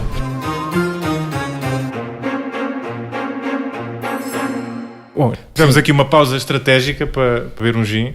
Não sei se pode dizer isto agora nestes tempos ascéticos, que ajuda a conversa também. Não lembro exatamente onde íamos há pouco, mas estávamos pelo menos a falar, ou tínhamos estado a falar daquela questão da filosofia, da religião enquanto respostas para a filosofia. Há um tipo chamado Jordan Peterson, que é um canadiano, que tem estado muito na berra, não provavelmente em Portugal, mas tem tido... Ele já é um tipo de meia-idade, mas de repente tornou-se uma espécie de personalidade da moda, sobretudo naquela zona do globo, nos Estados Unidos e no Canadá. A formação dele é psicologia clínica, mas ele estuda muito de uma perspectiva quase antropológica os temas ligados à religião. A tese dele, que eu acho interessante, embora não partilhe de algumas coisas, também não o conheço tão a fundo assim, é que a religião, nomeadamente estas religiões, incorporam muito, era aquilo que eu falava no início, ou seja, incorporam muito daquilo que é essencial da condição humana, de dilemas morais, a questão da morte e por aí em diante. Ele chama a atenção a um ponto importante que é dão ordem ao caos, ou seja, a vida é caótica, a vida de qualquer pessoa é caótica, hoje em dia é menos caótica, o que também ajuda a explicar as pessoas serem menos religiosas, mas continua a ter muito caos, sobretudo caos interior, não é? Qualquer pessoa, metaforicamente é fácil de perceber, e as religiões têm esse papel de dar ordem a esse caos, não é? Através das respostas que trazem. E depois há outro lado interessante, que é, para que ele chama a atenção, que é, ele fala muito em arquétipos comportamentais e muito ligados a estes desafios, e ele diz que o corpus doutrinário das religiões tem embutido muitos arquétipos do que é ser humano, da cultura humana. E, por exemplo, ele fala dos heróis. Por exemplo, ele diz que Jesus, ele chama-lhe um meta-herói, sabe ver? Que é, para ele, a personalidade de Jesus é como se nós tivéssemos tirado o melhor de todos nós e depois desse melhor ainda fôssemos tirar o melhor por cima disso, não é? Fazendo aqui a metáfora com o gin, quase aquela questão de destilar as bebidas, não é? De ir tirando, purificando cada vez mais. E ele fala, temos da figura de Jesus, e há outras figuras desse género, como com esse lado de, no fundo, o herói depurado, que enfrenta os dilemas de todos os seres humanos e que os resolve da maneira certa e da maneira que depois cria o exemplo para o que as outras pessoas devem fazer. Sim, não sei, meta-herói é interessante, mas... Sim, é um conceito, não é... sí. Quer dizer, não é... No, pero es interesante. Assim Lo que es cierto, es decir, la intromisión de Jesús en la historia es realmente una modificación muy, muy grande en la concepción de Dios. Es decir, el Dios personalizado, el Dios bon, un Dios justo, la santidad como modelo de vida. Eso es una intromisión de Jesús en la vida cotidiana universal, ¿no? En el mundo. De pronto hay un modelo, o más que un modelo, una especie de silogismo que funciona en todo momento. Amar a los otros como a ti propio, ¿no? Y amar a Dios. Es decir, con estas dos cosas, primero se reconoce la autoridad, el origen y el fin de la vida, y el amar a los otros torna todo relacionamiento pacífico, dialogal, de convivio y de solidaridad. Con eso, ese silogismo de pronto responde al problema filosófico de una vida boa. Es una vida boa, ¿cuál es? Aquella que ayudas a los otros. Y de pronto te pones a pensar que una cosa así tan casi hippie, sí. De pronto es como una cosa inaplicable, ¿no? O de una dificultad terrible. Sí, impracticable, ¿no? Sí, exacto, impracticable. Más aproximarnos lo máximo posible a eso da la sensación que sería un mundo feliz, mismo que se consiga hacer el 30% se execute, claro. ¿no? É a questão do herói, não é? Lá está, claro. Os heróis são muito isso, não é? Até os heróis mais corriqueiros, não é? Da Marvel, não é? Claro, pero yo llevo en la cabeza, tengo los héroes griegos. Claro, la palabra héroe para mí es el monopolio lo tienen los griegos. Mas uns são inspirados nos outros, claro. Los héroes del Far West son griegos. E são. Não, e lá está, não é? Os gregos... que souberam disso. Sim. Mas no fundo é como se Jesus, em certo sentido, pode ser entendido como o herói mais completo face aos heróis gregos, que eram quase heróis parcelares, em certo sentido, não é? Ou seja, claro. tinham virtudes, mas eram virtudes... Estou a conjecturar aqui, não é? Mas tinham virtudes específicas daquela situação, não é? Hay una pasaje de la vida de Jesús que es no sé por qué, no se cita mucho, que es la historia de las tentaciones, cuando va al desierto y tiene 3 tentaciones, el demonio aparece y lo tenta con tres cosas a Jesús. Las cosas que le propone el demonio es serás dono de todo esto, todo el mundo te va a amar y te va a obedecer, y todo el mundo te va a reconocer, ¿no? Son todas cosas de la sociedad de espectáculo, de pronto, y de la riqueza. Y Jesús dice no a las 3, claro. Ahora, lo engraçado de eso es que esas tentaciones son aplicables ainda. Exacto, sí. ¿No? De pronto son las tentaciones de poder, de reconocimiento y de obediencia, ¿no? Que es como una fantasía maléfica que todo el mundo gostaria de provar alguna vez, ¿no? Claro, exato, sim, ninguém é imune a isso, ¿no? Mas Jesús fue por lo visto. Ahora, yo quería una cosa en el principio que mencionaste y que eu expliqué brevemente por qué no había escrito en un libro, que era sobre los protestantes, que es una cosa que me dio mucha pena no incluirla porque no tenía tiempo para conocer a fondo un universo que es muy complexo. Y heterogéneo. Exacto. Y por otro lado, ¿cómo podía yo meterme en un mundo donde ni ellos propios concordan, ¿no? Ahora, lo que es fascinante, eso sí, son las primeras figuras del protestantismo, ¿no? Calvino, Lutero. Claro. Más Lutero es que me gustaría, si tengo una oportunidad, meterme en el mundo de Lutero. Não, eu acho, por exemplo, que este livro faz um trabalho muito meritório e tinha muito por onde ser estendido. Ou fazer outro diferente, não é? E que por exemplo, fosse sobre o protestantismo, mas há ali muito por onde estender e explorar outras coisas, juntando o protestantismo, juntando outras dimensões, e o Lutero é uma personagem fascinante. Aliás, agora fez 500 anos, salvo erro, desde que ele pregou, não é? As teses, não é? Que es muy engraçado, que dicen que no pudo ter sido todas al mismo tiempo. Porque eu não era. No, y porque son muchas, y solo se podía escribir de un cierto tamaño, o sea que para poner, que eran 37, ¿no? O 33. Agora não me ocorre o número certo, mas sim. Entonces para poner todos iba a cubrir todas las dos portas, o sea que debe ter puesto una un día, otra otro día. Em fascículos, não é? Tipo novela. O Lutero, lá está, é uma personagem fascinante, e o que eu tive esta... Aliás, é engraçado porque eu estou aqui a retomar um raciocínio que me surgiu exatamente a gravar o podcast com a Esther Musonic, quando ela falava do judaísmo e de repente ela disse 2 ou 3 coisas que me fizeram lembrar do protestantismo. Na altura fiquei a pensar, isto obviamente muito superficialmente, mas fiquei a pensar se aquilo faria algum sentido ou se era simplesmente uma coincidência. Agora, o protestantismo, se calhar por ir às raízes do cristianismo, va al judaísmo. Aproxima al judaísmo, ¿no? Exacto, y el cristianismo, para separarse del judaísmo, va para los griegos. Así como el protestantismo ve con otros ojos al judaísmo para formar su propia tradición, el cristianismo, para separarse del judaísmo, ve a los griegos para reformular o para formular, digamos, todo el canon. Y por eso no es por acaso que Santo Tomás, casi mil años después de San Pablo, se preocupa con Aristóteles.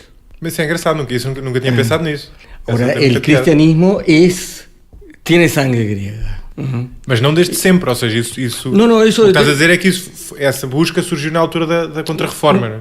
No. En la Reforma tiene la cosa judía, del protestantismo. Ahora el cristianismo, San Pablo fue a Grecia, las cartas, las famosas epístolas de San Pablo, todo eso fue feito en Grecia. Evangelizaba en griego. Aquilo que falávamos do Frederico Lourenço, ele traduziu do grego. Exacto. Né? Y San Pablo era ciudadano romano y no fue a Italia. O fue a Italia y voltó, o murió en Italia. Claro. Mas él era ciudadano romano.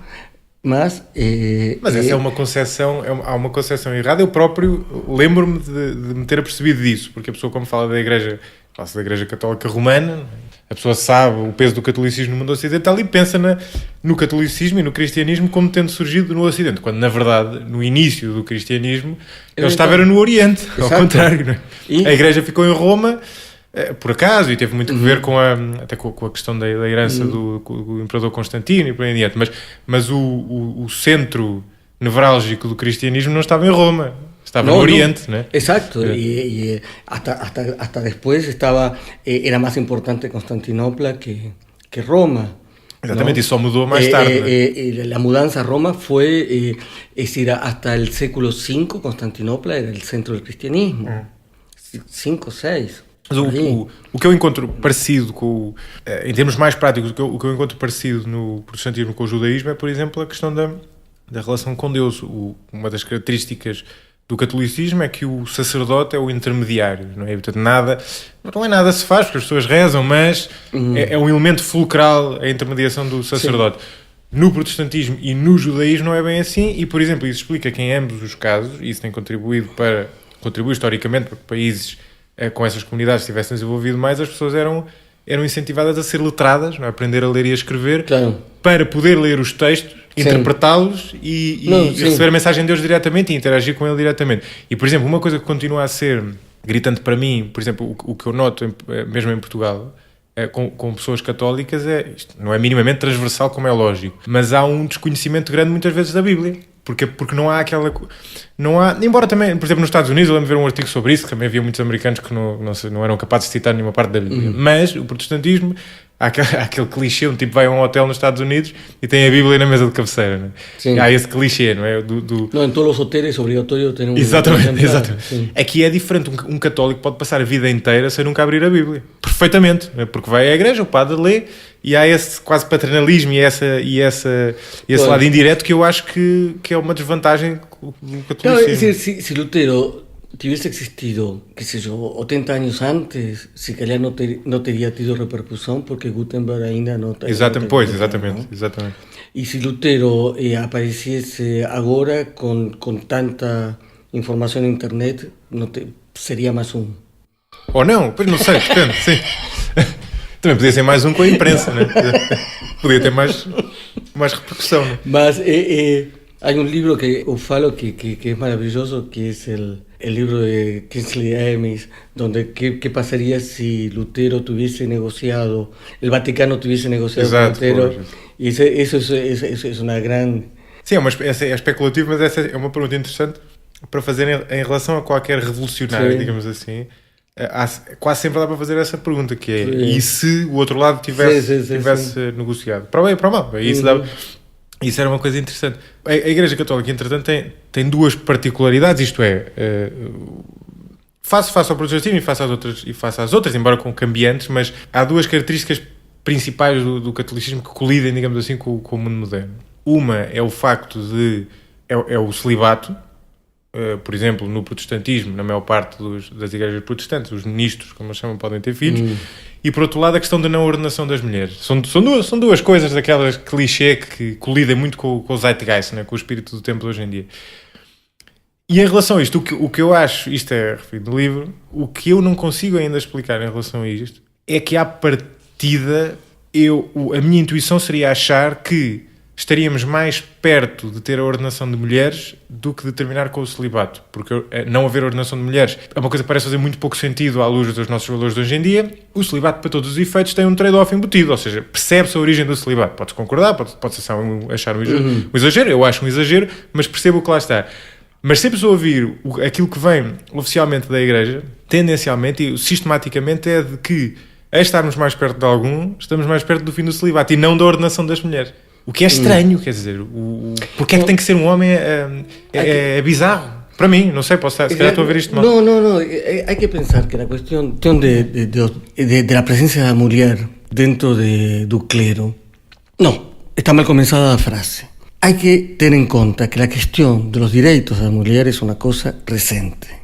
Muy reciente y mucho más reciente de lo que se piensa, porque no fue por ter direito a voto en Inglaterra a principios del século XX que se mudó la posición de la mujer en la sociedad. Eso fue un derecho conquistado y bien conquistado, mas eso no muda la condición femenina al punto de poder penetrar en una tradición milenar. Eu tenho a certeza que eso va a mudar. Que se calhar no durante los años que me restan de vida, ni siquiera en los teus, que te restan muchos más, hay cosas que se mudan. Porque hay que pensar también que el tiempo de iglesia, en el caso de la Iglesia Católica, pero también en el judaísmo, las mudanzas que aceitan, tienen un tiempo muy diferente que el tiempo mundano, ¿no? El tiempo normal, ¿no? Isso inegavelmente, claro. E esse decalage... Mas eu acho que... Eu percebo isso, mas acho que isso não explica. Por exemplo, há outra questão que é a questão dos homossexuais, por exemplo, que é abordada também no livro. Aliás, achei muita piada porque tem um capítulo próprio. Sim. Porque é delicado esse tema. Tem muita piada, tem um capítulo próprio. Esse é um tema... Eu acho um tema interessante porque eu não encontro nenhum fenómeno em relação ao qual a opinião pública tenha evoluído tão rapidamente, a meu ver, acho que a opinião dos dois no sentido certo, do que na questão da homossexualidade. É que não há outro. É inacreditável a velocidade com que se passou de uma sociedade maioritariamente conservadora para uma sociedade maioritariamente liberal neste tema, na maior parte do mundo ocidental. É incrível, é bom. Eso prueba que siempre hubo homosexuales, claro. Y que siempre hubo muchos, y que de pronto cuando se les da voz, de pronto aparecen y de pronto se defienden. Claro. Y de pronto tienen sus proyectos y sus exigencias. É certo, mas durante quase 2000 anos era condenado e era ilegal numa série de países, mesmo no Reino Unido deixou de ser ilegal nos anos 70. Sim. Portanto, foi uma evolução rápida e hoje em dia é um assunto perfeitamente resolvido, quer dizer, não há ninguém que até quase se torna tabu, ninguém pode dizer o contrário, não é? E aquilo tem direito a um capítulo próprio, e o Papa Francisco, por exemplo, tem tido uma série de intervenções inclusivas em relação, não propriamente revendo, quer dizer, jamais, não é crível que possa existir matrimónio entre dois homens, o que aliás se percebe, isto tem uma razão, claro, sempre que o matrimónio é diferente do casamento civil. Mas a atitude da Igreja é muito diferente e o Papa Francisco tem dado uma série de passos em relação a isso. Portanto, a homossexualidade está claramente encaminhado no sentido de ser resolvido dentro da Igreja. A questão do celibato não está minimamente no mesmo ponto, mas ainda agora houve um padre que teve um filho. Sim, pero eso es muito mais normal do que... É um tema... O celibato tem o peso e a Igreja não está longe de abrir mão disso, mas é um tema em relação ao qual tem sido feita alguma intervenção. Em relação às mulheres, as declarações que eu tenho visto são de que isso não está minimamente perto de acontecer. O que é estranho. Quer dizer, é estranho porque devia ser mais fácil de todos, não é? Sim, pero ya te digo, eso yo tengo la certeza que va a mudar. Va a ser obligatorio. Y va a haber... Ahora, hay que pensar que tiene que haber todas unas 2 generaciones, por lo menos, de obispos y cardenales que tienen que morrer. Porque los obispos y cardenales son todos mayores de 70 años, conservadores. Solo los novos sacerdotes tienen ese contacto con el activismo femenino, no feminista, el activismo, la vida de las mujeres, que es cada vez más importante de todas maneras, no solo como feministas, sino como decisoras, como miembros activos de la sociedad, cuando antes, hasta hace 50 años, tenían que quedar en casa. Y ese era el papel normal y absolutamente aceptable hasta por las propias mujeres, ¿no? O sea que eso va a mudar.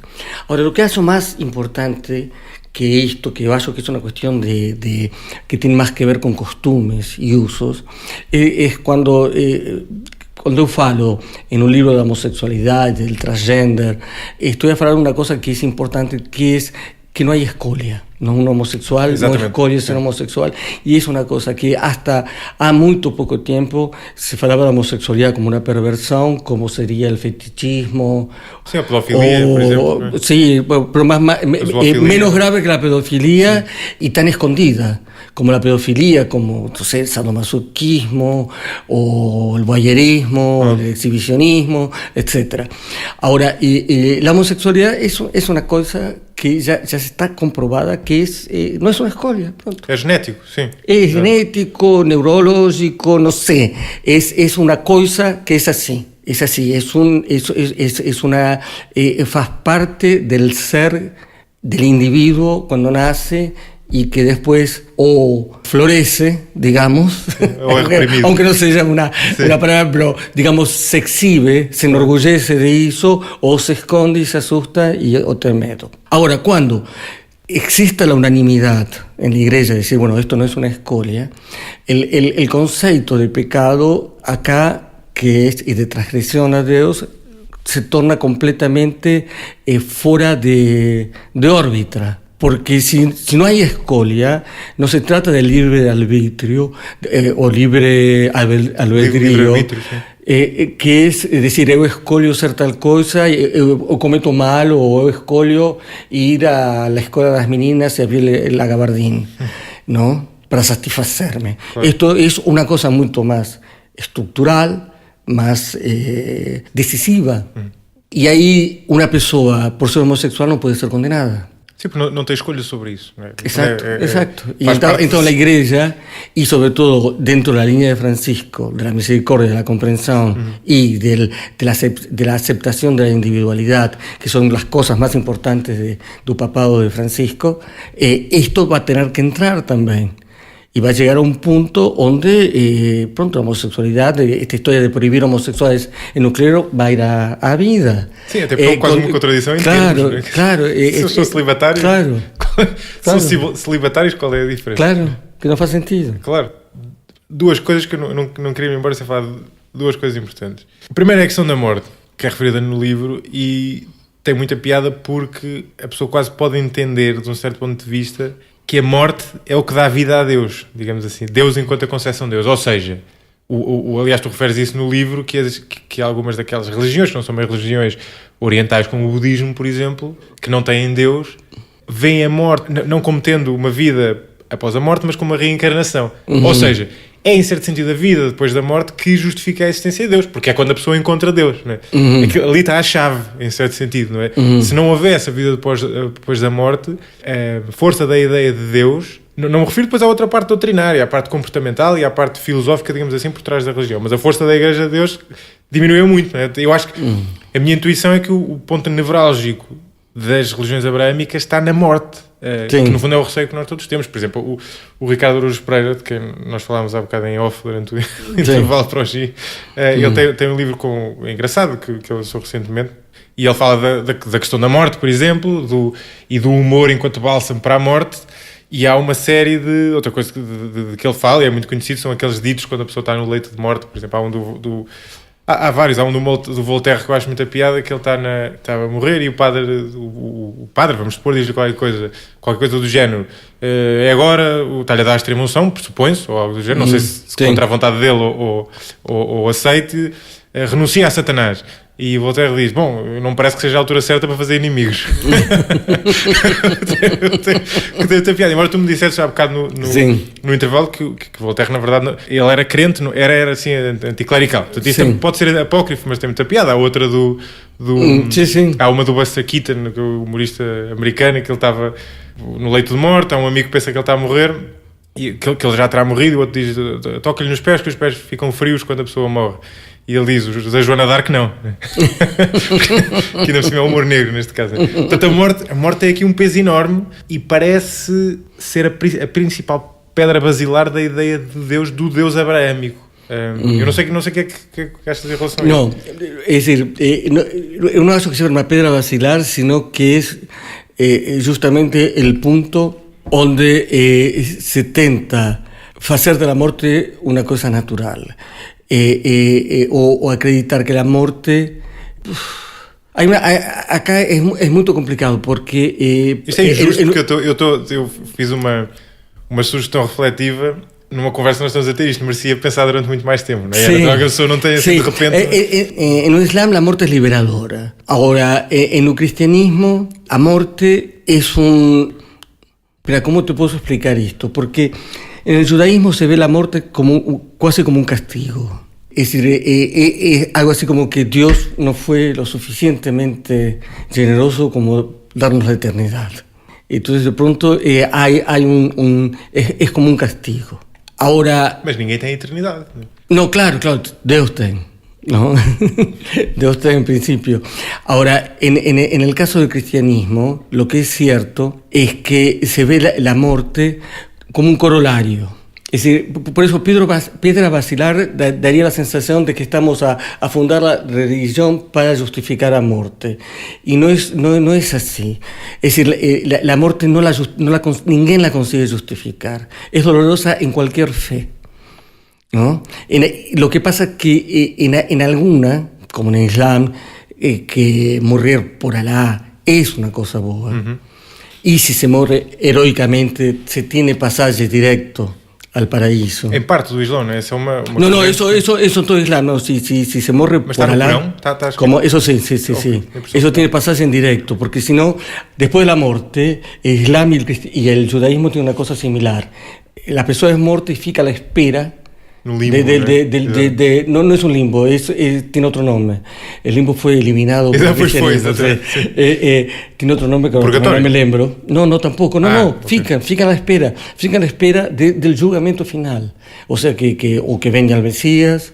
El julgamento final es para el Islam y el cristianismo. Para el judaísmo es el tiempo vindouro. El tiempo vindouro es aquel que ahí viene el Mesías y acontecen 2 o 3 cosas más, y entonces todos resucitamos, y los judeos van para el paraíso, y los no judeos que tuvieron una vida boa también podrán entrar, no en el paraíso, en ese mundo novo. Sí.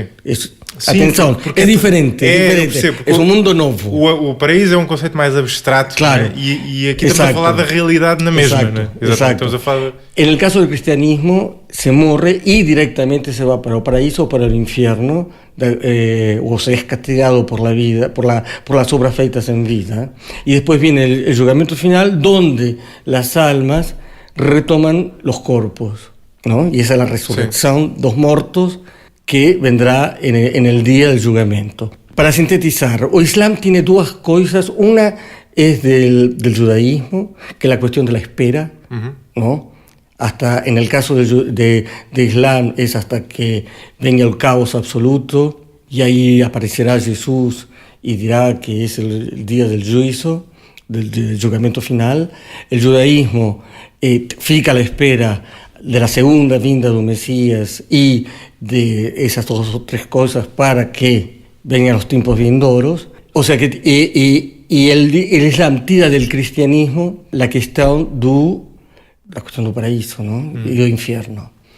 Porque o judaísmo não tem inferno. O judaísmo é mais binário, ou está dentro ou está fora, né? Ou ressuscita, de certa forma, ou não ressuscita. Exacto. Ahora, este es el fin, ¿no? Digamos, es su fin. Ahora no es la piedra basilar, sino es un poco la esperanza. La esperanza que nuestras vidas tenían tido un sentido e tenham sido reconhecidas nesse sentido. Eu dizia aquilo porque, obviamente, uma conjetura, não é? Mas se nós vamos assumir um universo paralelo em que as pessoas eram imortais.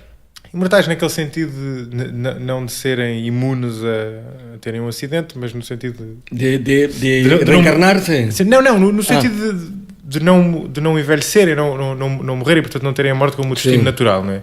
É muito mais difícil entender a existência de Deus num universo desse género, não é? Porque grande parte da doutrina, mesmo da doutrina cristã, está relacionada com o facto de a pessoa ir ter com Deus depois de morrer, não é? E do dia do juízo final e daquela questão se vai para o inferno ou se vai para o paraíso ou se fica naquele limbo como o purgatório, não é? Claro. Es decir, la inmortalidad traería muchos problemas. Traería imensos, claro. Es decir, en un mundo de inmortales deberíamos, la reproducción debería ser limitada. Exactamente, sí. ¿No? De una manera pero drástica, porque si no ya no había lugar. Imagina toda la gente que... Tinha uma série de implicações. Tem implicações terríveis. Eu não sei se leste... Não, fazendo aqui à parte, eu não sei se és fã do Tolkien, do Senhor dos Anéis. Ele tem... Quando era miúdo era um grande fã do Tolkien e há um livro que ele tem que no fundo é daquele universo do Senhor dos Anéis, mas antes disso, que chama-se Silmarillion, que é no fundo é umas eras antes do Senhor dos Anéis. E há uma realidade que ele retrata que é exatamente de pessoas que na prática eram deuses ou semideuses que não morriam, que eram imortais.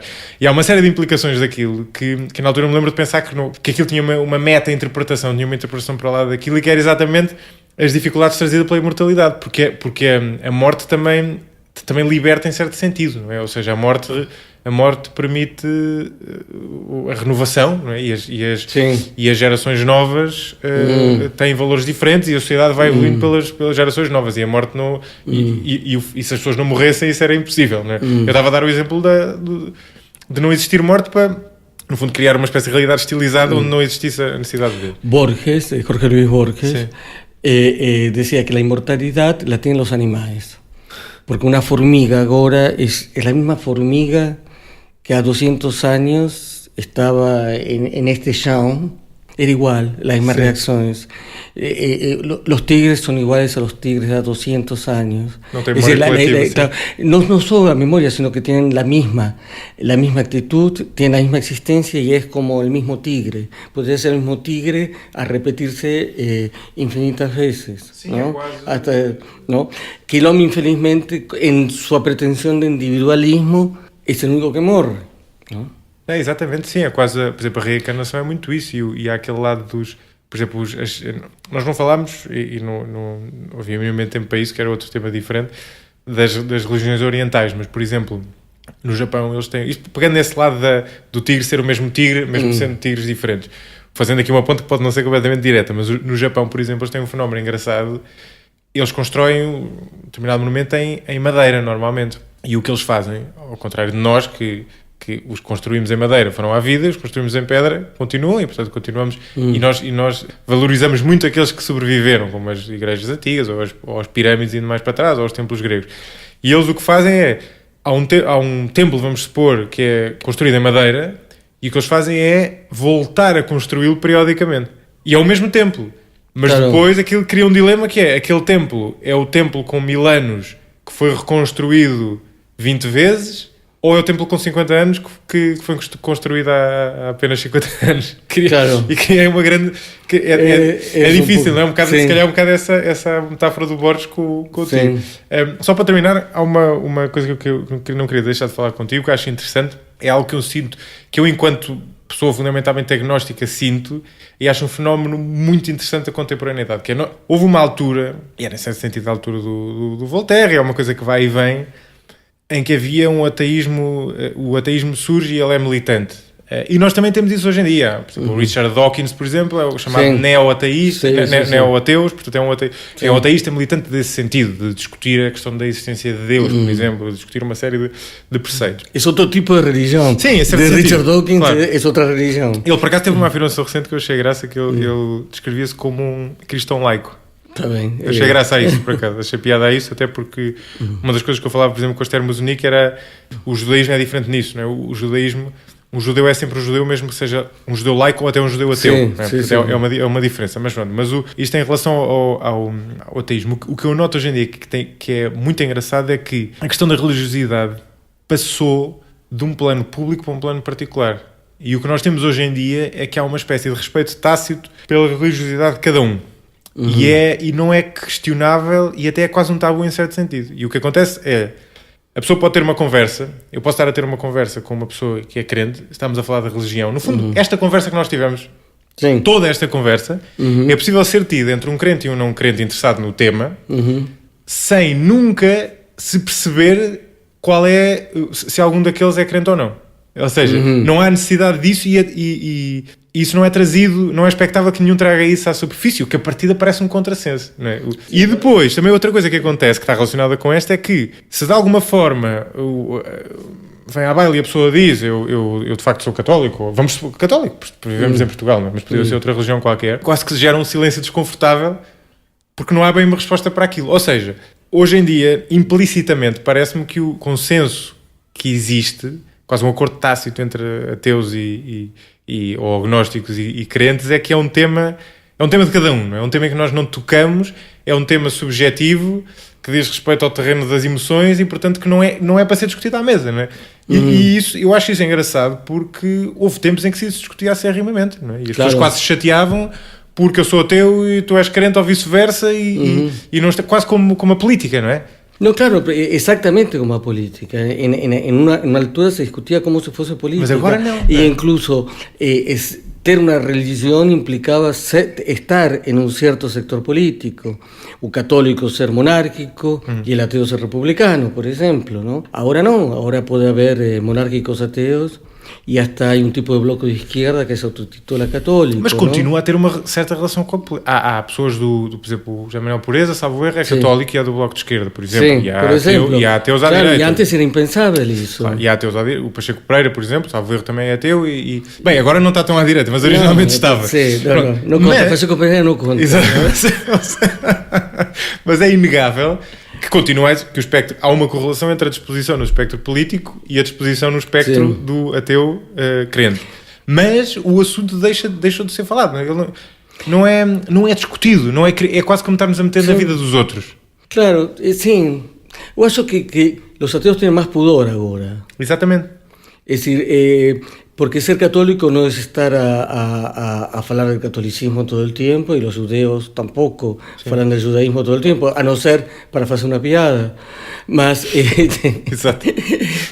en una época los ateos hacían cuestión de eu no voy en esas tretas y tú si vas en esas tretas es porque tarará. Exactamente. ¿No? Acho que es natural y de todas maneras también acho que un nivel de convicción, es decir, mismo los ateos están menos convictos de su propio ateísmo e há muitos cristãos que também... É menos militante, não é? Claro. O exemplo do Dawkins, por exemplo, é um exemplo raro, não é? Não é uma coisa que exista muito no... Claro, pero foi uma moda que começou nos anos 70 e que eu acho que morreu a princípios do ano 2000, porque já não há tanta gente que sale tão desenfreadamente a atacar o Papa ou atacar as religiões como até porque antes. a minha intuição é que houve aqui uma espécie de acordo tácito da parte... Entre quem e quem? Entre os crentes e os ateus, não organizado, né? Daí ser tácito. Eu não fiz pacto com ninguém. Não, mas é um acordo, eu acho que é um acordo implícito, que é, no caso português, por exemplo, os crentes não se... É aquela questão do Deus o que é de Deus, a César o que é de César, né? Portanto, os crentes não se... Os crentes deixaram-se... A Igreja deixou de se meter tanto nos assuntos civis, digamos assim, tirando aqueles, como o aborto, por exemplo, que tocam em pedras basilares, e do lado dos ateus há o outro lado desse acordo, que é respeitar a crença de cada um e não estar sempre a atacar a pessoa. No fundo é como se a pessoa, no limite por absurdo, é como se... Eu falo com alguém que diz que é crente, eu digo, mas crente como? Mas achas que Deus existe? E dava uma série de e é quase que... E depois é um assunto que... O assunto da existência de Deus, não... Eu reconheço que é um assunto que não pode bem ser discutido apenas no terreno do racional, não é? Porque no terreno do racional é um debate perdido à partida, não faz sentido. Claro. No, aparte, es decir, se puede discutir religión entre personas religiosas, en realidad, ¿no? Sí. El resto es mismo una conversa interesante para conocer las perspectivas, que es diferente. Eu soy un mago católico, ¿no? Mi formación fue extremadamente católica y otra cosa importante, el catolicismo baralió las cartas cuando en los años 60 comenzó el movimiento de la teología de la libertación, y entonces de pronto los católicos no estaban en un poder, digamos, sino contra un poder. Y yo viví eso muy de perto porque toda la cosa se vivía muy de perto eso cuando se era católico en Argentina en los años 70, donde 60, 70, donde los padres obreros, donde había movimientos, protestos católicos, manifestación feita por trabajadores católicos de la metalurgia. ¡Pumba! Escúchame. Claro, sim. Catolicismo de esquerda, não é? E aí se baralharam não, todos...